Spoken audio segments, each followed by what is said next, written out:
નમસ્કાર દર્શક મિત્રો, હું છું રૂપલ લુણીચિયા. સંપૂર્ણ ન્યૂઝમાં આપનું સ્વાગત છે.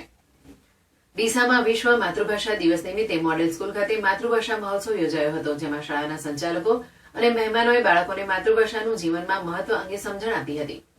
ગુજરાત સાહિત્ય અકાદમી અને હર્ષદાસ શરદચંદ્ર વકીલ ચેરિટેબલ ટ્રસ્ટના સંયુક્ત ઉપક્રમે મોડેલ સ્કૂલ ડીસામાં માતૃભાષા મહોત્સવ યોજાયો હતો, જેમાં સંયોજક તરીકે નીલમબેન વકીલ, સંચાલક તરીકે કૌશિક જોશી રહ્યા હતા.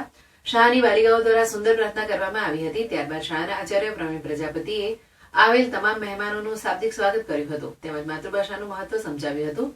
વક્તા તરીકે કિશોર ત્રિવેદી, થરાદરી અને રોહિત સોની તલાટીએ મોડેલ સ્કૂલ ડીસાના બાળકો અને ડીસાના સાહિત્ય રસિક નગરજનોને ગુજરાતી ભાષા વિશે સુંદર વક્તવ્ય આપ્યું હતું, તેમજ માતૃભાષાને નિરંતર સાચવવા અનુરોધ કર્યો હતો. ગુજરાત સાહિત્ય અકાદમીની પ્રવૃત્તિઓથી પણ બાળકોને વાકેફ કર્યા હતા. તેમણે વધુમાં જણાવ્યું હતું કે જે વ્યક્તિ માતૃભાષાને જાળવી રાખે છે તે દરેક ક્ષેત્રમાં આગળ વધી શકે છે.